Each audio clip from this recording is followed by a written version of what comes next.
Oh yeah, it's when Joey and Yugi are fighting with the anchors. Because as soon as you're gonna pull them underwater and drown them. Oh yeah. God damn it. So, yeah, that was a thing. So Ichigo got announced for Jump Force. So did Yay. Rukia and Aizen. Yay! The greatest shonen video game. I still say it looks awful. Why are they in the real world?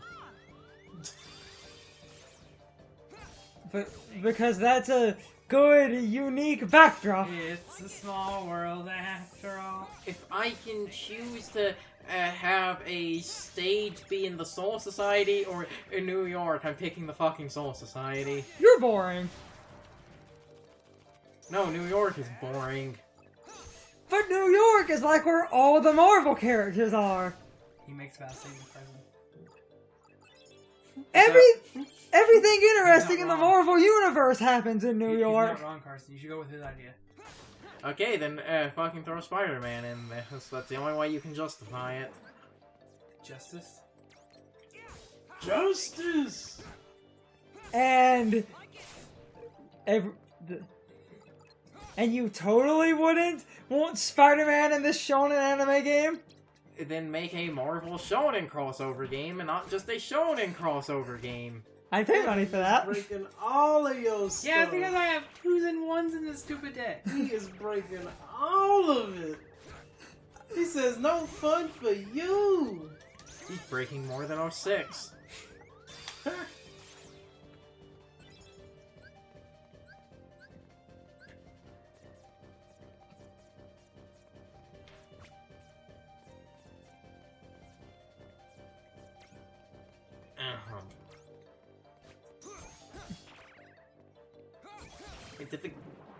The game was playing premium cards there. Oh, my phone's on charging. I heard that. Yes, because all the sounds in my computer run through our capture card. Of course you heard that. Does that mean you captured that sound? What? What did you say? Does that mean you captured that sound? But basically, what's going on with our audio setup? I'm running all the audio that the computer can hear into the capture card, which, because it's recording, it's capturing game audio, but any other sound I play that the computer does will be able to be heard by everyone. So if I just started playing a YouTube video or something, Why is most it of this... wouldn't record it, but you'd hear it. Why is most of this deck 1 to 4?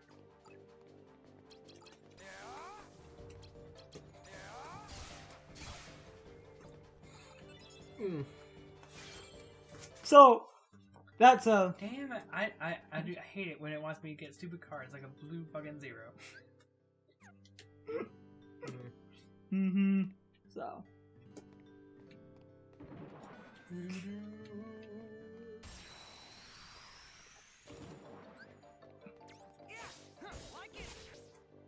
Are there like any ways to get certain cards to spawn more? No. Huh?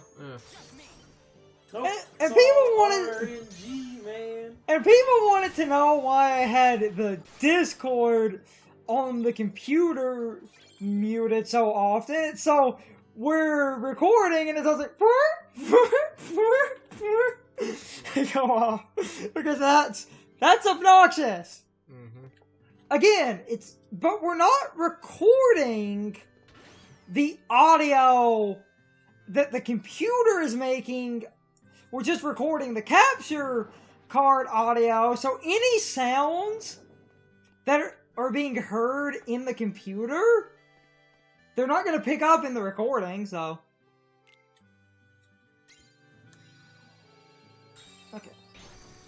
Okay. Ow. Wait, did you get what you need, or did you go in another room? No, I'm just opening up all the rooms. Okay. Oh, hey, look. I looked away for a minute.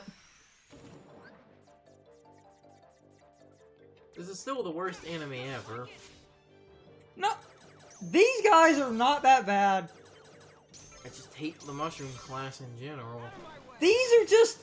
You attack them! Who thought it would be a good idea? And who thought the bigger versions were a good idea? These are just the ones that you attack, but sometimes they don't take damage. Yeah, I know, but like I said, I just hate the mushroom class in general. It's like, now, it's not gonna take damage. And now it will. Also, it's like really interesting to think about. These are some of the only Heartless that are non-lethal. That like never really happens or exists. Again, outside of the asshole that became Emerald Serenade. Poor bastard. That's a fate worse than death right there. Emerald Serenade is one of the worst... Can we all agree that the Emerald Serenade is one of the worst things in Kingdom Hearts ever? Who thought that was a good idea? You know about the Emerald Serenade, right? Yeah. How it just runs away? That's all it does? And it has boss health? So, the best way to fight it, because it runs... Somebody literally did not want me to do a fucking finish combo. The way to fight the Emerald Serenade, there's magic, like, that can be laid that's more of a trap. You just drop the magic where the Emerald Serenade will be, and just let it circle around, and when it gets hit, it'll slow down, and then you just combo it. And then you have those stupid bonus missions where you have to do a lot of things to get a perfect rank. And they have a lot of those are Emerald Serenade missions. Oh my god, I just figured something out. What? What roulette rooms do in this game? What do they do? I pick a map card. However, none of these are blue zeros. But look, there's another roulette card. That's fine. We can do with that. I didn't realize this is how they wanted me to do this.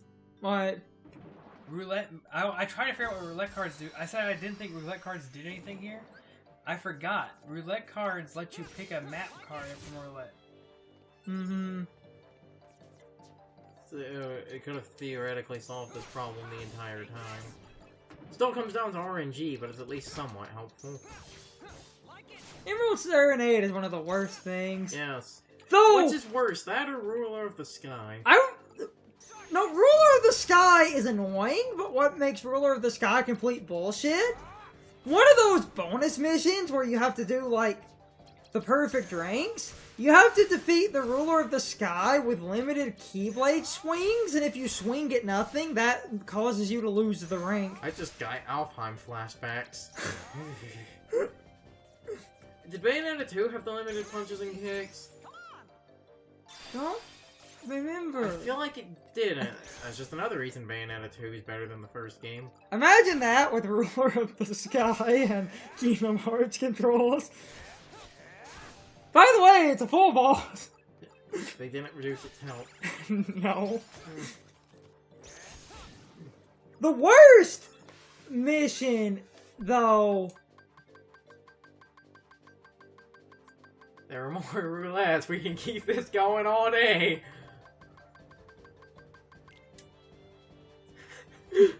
Go! Dice roll! The worst thing, though, is... And actually, I partially lied to you, Carson. What? I partially lied to you. What do you mean partially? The more map cards of one color you get, the more of other colors pop up. Okay. From what I remember. That stupid limited hit mission is dumb, but the worst, what I feel is, in some cases, debatably the worst mission in 358 over 2 days to get a perfect drink on. That mission where the Dusk Flyer is, the stipulation in the mission mode your level is capped at 60, and the only way to get enough points for the best rank is to beat the Dusk Flyer. That's pure evil. Well, yeah, and it's also a stronger Dusk Flyer. That is pure evil. Yes. You have to beat everything in the mission. You cannot get enough points without beating the Dusk Flyer. Which is funny, because otherwise, outside of that, I liked the concept of that mission, because you had to fight, like, 5 mini-boss enemies again. It was actually a decent idea. But then they fucked it up. In the mission mode, you're capped at level 60. The enemies, I think, were stronger. Oh, damn it. Oh. Thought I hit off earlier on that.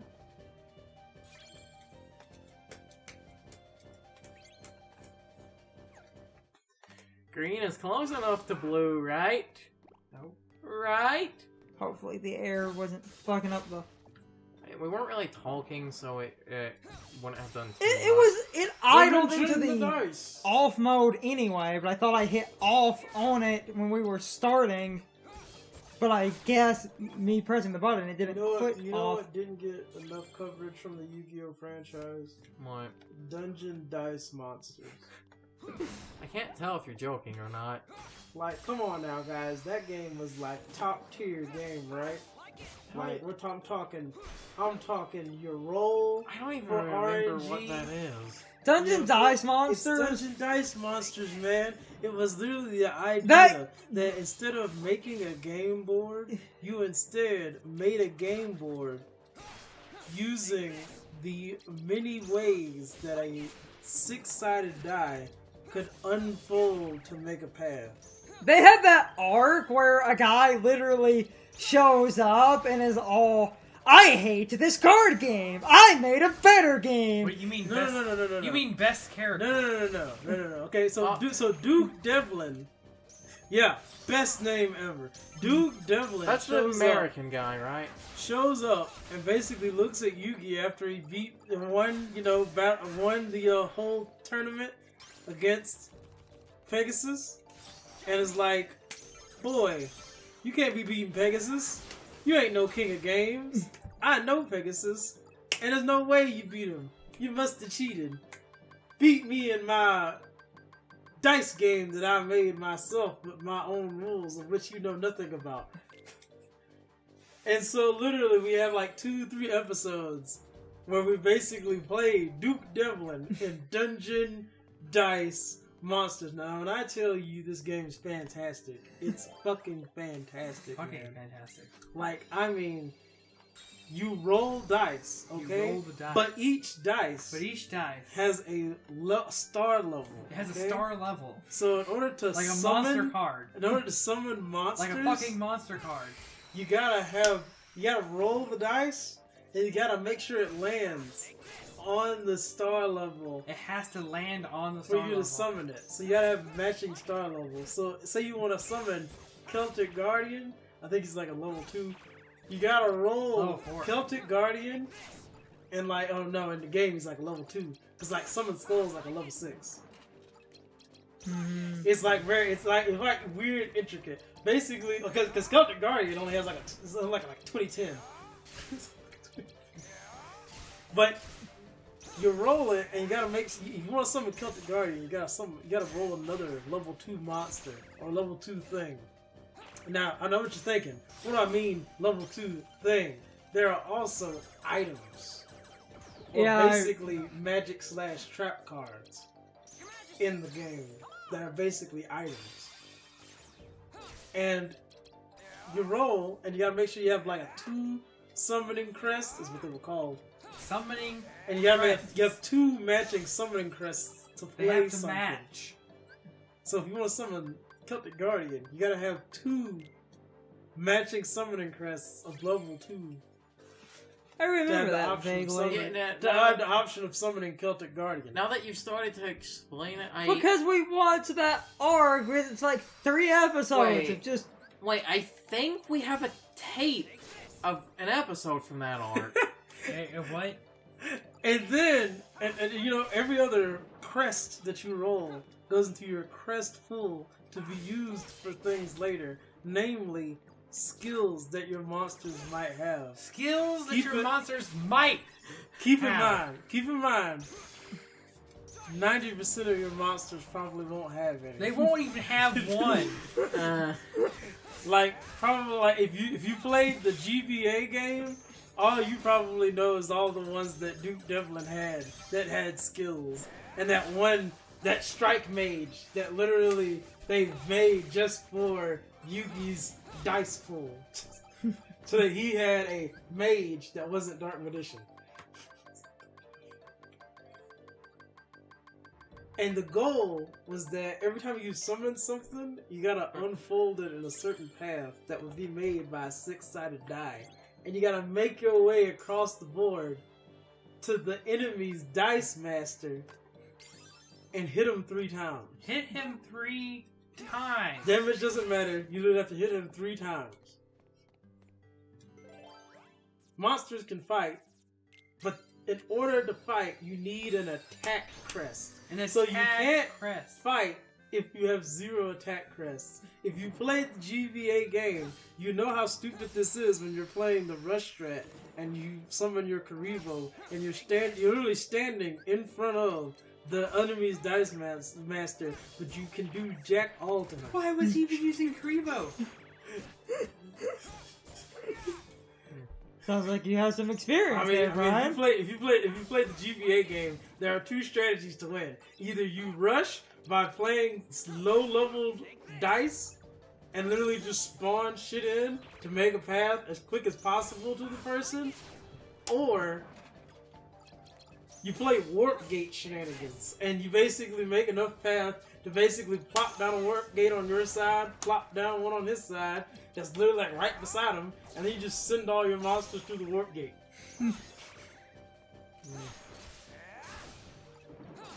You don't try to summon stuff that's like high level, because that stuff takes way too long.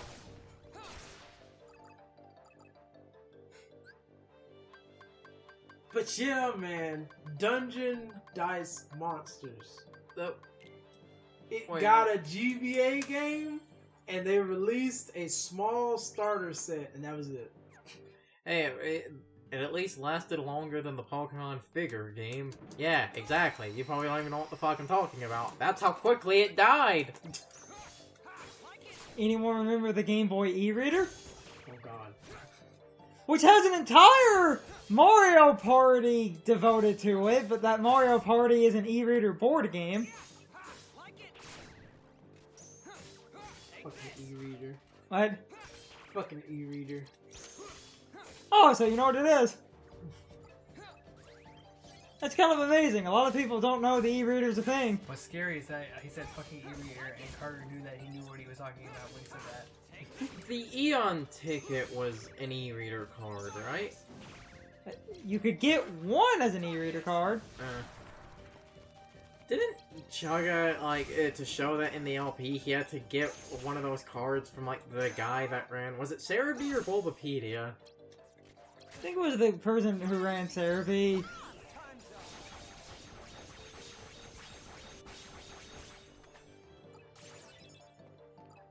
Weren't the e-reader cards how you actually got a bunch of villagers in the original Animal Crossing, but those were cards that were never released? Some villagers, and then but they were never released. Some other unlockables. But that was stuff never released outside of Japan. Usually Holy shit, there's a blue zero in there! Ooh. Yes! Finally! Oh. God damn, that was Moments annoying. reprieve! How long have we been recording? How accurate! Okay, well... I know the recording was way longer than the time we needed the one card, but, It's almost been an hour. So that was, half of that was searching for the goddamn blue zero. You see, this is my problem with RNG in a game, and why I say if a game has RNG elements, it cannot be skill-based. It's time for the question of the day, my overall thoughts on the topic. So, anyway... Have any of you guys ever played the Dungeon Dice Monsters GBA game? I often forget that game exists, so I've never personally played it, and I don't really see a lot of people talk about the game, But because Brian was talking about it, and because he has played the game, I thought I would ask if any of you guys have played the game. You can leave your thoughts, opinions, and answers in the comments, or you can leave them on social media. All my social media links are in the video description. Now, as always, I need to be a shill for a minute. If you enjoyed the video, hit the like button and leave some comments. If you want to keep up with our videos, hit the subscription button and ring the notification bell. And if you follow me on social media, that helps our communities grow. But anyway, I hope you all enjoyed the video. See you all next time.